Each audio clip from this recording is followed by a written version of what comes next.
ഇന്നലെ ഉച്ചയോടുകൂടി കണ്ണൂർ ജില്ലാ CPM-ന്റെ സെക്രട്ടറി, SFIയുടെ മുൻ ദേശീയ സംസ്ഥാന നേതാവൊക്കെ ആയിരുന്ന KK രാഗേഷിന്റെ പത്രസമ്മേളനം ഉണ്ടായിരുന്നു.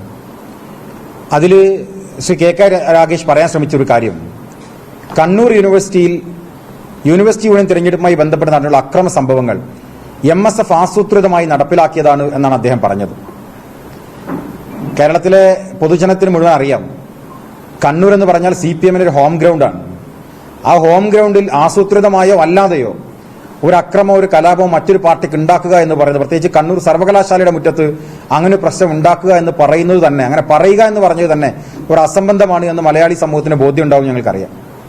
അതോടൊപ്പം അദ്ദേഹം ചേർത്ത് വെച്ചൊരു കാര്യം, കള്ളവോട്ടിന് MSF ശ്രമിച്ചു എന്നതാണ്. ഞാൻ കണ്ണൂർ ജില്ലാ CPM-ന്റെ സെക്രട്ടറിയെ വെല്ലുവിളിക്കാൻ, ഞങ്ങൾ MSF-ന്റെ കാൻഡിഡേറ്റ്, ഞങ്ങൾ ബഹുമാനപ്പെട്ട കേരള ഹൈക്കോടതിയിൽ പോയിട്ടാണ് കേരള ഹൈക്കോടതിയിൽ നിന്ന് CCTV റെക്കോർഡിംഗ് ബൂത്തിൽ ഉണ്ടാകണം എന്നാവശ്യപ്പെട്ടത്. അതിന്റെ അടിസ്ഥാനത്തിലാണ് ബഹുമാനപ്പെട്ട കേരള ഹൈക്കോടതി ഞങ്ങൾക്ക് ആ ഇലക്ഷൻ പ്രൊസീജിയർ പൂർണ്ണമായി റെക്കോർഡ് ചെയ്ത് സൂക്ഷിക്കാനും സർവകലാശാല അത് സൂക്ഷിക്കണമെന്നും പരാതി ഉണ്ടായാൽ അത് പരിശോധിക്കാമെന്നും ബഹുമാനപ്പെട്ട കേരള ഹൈക്കോടതിയുടെ വിധിയുണ്ട്. ഞങ്ങൾ കോടതിയിൽ പോയി സമാഹരിച്ചതാണ്. ആ വിധി നിലവിലുണ്ട്. അതിന് മുഴുവൻ റെക്കോർഡിംഗും ബഹുമാനപ്പെട്ട സർവകലാശാല അധികാരികളുടെ രജിസ്ട്രാറുടെ കസ്റ്റോഡിയനായിട്ടുള്ള രജിസ്ട്രാറുടെ കയ്യിലുണ്ട്. രജിസ്ട്രാർ ഒരു ഇടതുപക്ഷ അനുകൂലിയാണ്, ഇടതുപക്ഷ സംഘടനാ നേതാവാണ്, ഞങ്ങൾക്കറിയാം. CPM-ന്റെ കണ്ണൂർ ജില്ലാ സെക്രട്ടറിയോട് ഞങ്ങൾ വെല്ലുവിളിക്കുകയാണ്, അത് പുറത്തുവിടാൻ CPM തയ്യാറുണ്ടോ? കണ്ണൂർ ജില്ലാ CPM-ന്റെ സെക്രട്ടറി പറഞ്ഞത് പച്ചക്കളവാണ് എന്ന് ബഹുമാനപ്പെട്ട കേരള ഹൈക്കോടതിയിൽ MSF-ന്റെ സ്ഥാനാർത്ഥികൾ പോയി സമാഹരിച്ചിട്ടുള്ള കോടതി വിധിയുടെ പശ്ചാത്തലത്തിൽ റെക്കോർഡ് ചെയ്ത വീഡിയോ പൂർണ്ണമായ ഇലക്ഷൻ പ്രോസസ്സ് പൂർണ്ണമായി, പോളിംഗും കൌണ്ടിംഗും ഉൾപ്പെടെ പ്രഖ്യാപനം ഉൾപ്പെടെ പൂർണ്ണമായും അവിടെ റെക്കോർഡ് ചെയ്ത് സൂക്ഷിച്ചിട്ടുണ്ട്. അത് പുറത്തുവിടാൻ ഞങ്ങൾ സർവകലാശാലയോട് ആവശ്യപ്പെടുകയാണ്. KK രാഗേഷ് പറഞ്ഞത് ഒരു പച്ചക്കള്ളമാണ് എന്ന് കേരളീയ സമൂഹത്തെ ബോധ്യപ്പെടുത്താൻ റെക്കോർഡിംഗ് സാധ്യമാകും. ഞങ്ങൾ ഇന്നലെ തന്നെ ബഹുമാനപ്പെട്ട രജിസ്ട്രാർക്ക് പെറ്റീഷൻ കൊടുത്ത വ്യക്തികൾ എന്ന രീതിയിൽ ഞങ്ങൾ തന്നെ കത്ത് കൊടുത്തിട്ടുണ്ട്, അതിന്റെ കോപ്പി ആവശ്യപ്പെട്ടുകൊണ്ട്. മറ്റൊന്ന് അദ്ദേഹം പറഞ്ഞത്, തട്ടിക്കൊണ്ടുപോകൽ നാടകം നടന്നു, അങ്ങനെ ഒരു കാര്യമേ നടന്നിട്ടില്ല.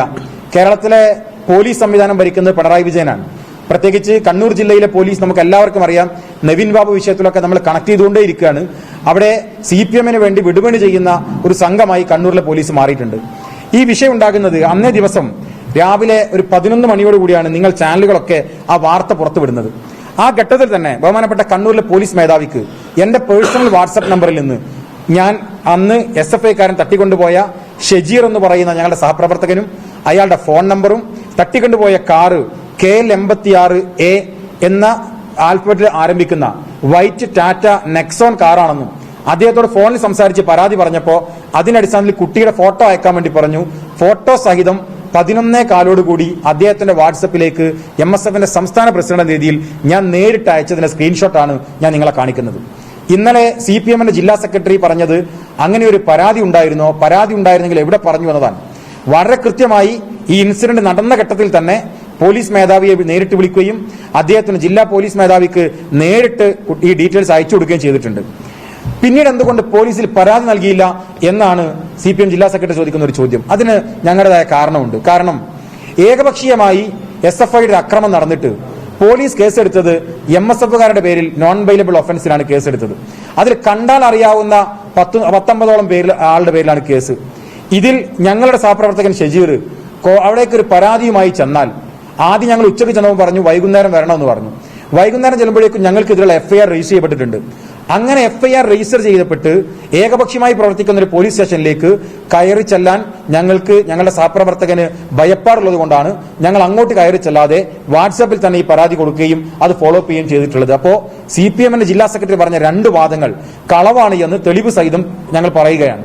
ഒന്ന്, കേരള ഹൈക്കോടതി വിധി പ്രകാരം കണ്ണൂർ സർവകലാശാല രജിസ്ട്രാറുടെ പക്കലുള്ള അവിടുത്തെ ഇലക്ഷൻ പ്രൊസീജിയറിന്റെ പൂർണ്ണമായിട്ടുള്ള റെക്കോർഡിംഗ് അവരുടെ കയ്യിലുണ്ട്. അത് പരിശോധിച്ചാൽ ഒന്നാമത്തെ കള്ളത്തരം പൊളിയും. രണ്ടാമത്തെ കാര്യം, തട്ടിക്കൊണ്ടുപോകൽ നടന്നിട്ടില്ല എന്നതാണ്. അങ്ങനെ നടന്നിട്ടില്ലെങ്കിൽ ബഹുമാനപ്പെട്ട ജില്ലാ പോലീസ് മേധാവിയെ തെറ്റിദ്ധരിപ്പിച്ച വാർത്ത കൊടുത്തതിന്റെ പേരിൽ MSF-ന്റെ പ്രസിഡന്റ് PK നവാസിനെതിരെ അവർക്ക് കേസ് രജിസ്റ്റർ ചെയ്യാം. ഞാൻ ആഭ്യന്തര വകുപ്പിനെ വെല്ലുവിളിക്കുകയാണ്. എനിക്കെതിരെ കേസ് രജിസ്റ്റർ ചെയ്ത് ഞങ്ങൾ പറഞ്ഞത് കളവാണോ സത്യമാണോ എന്ന് അന്വേഷിക്കാൻ നിങ്ങൾക്ക് സാധ്യമാകും.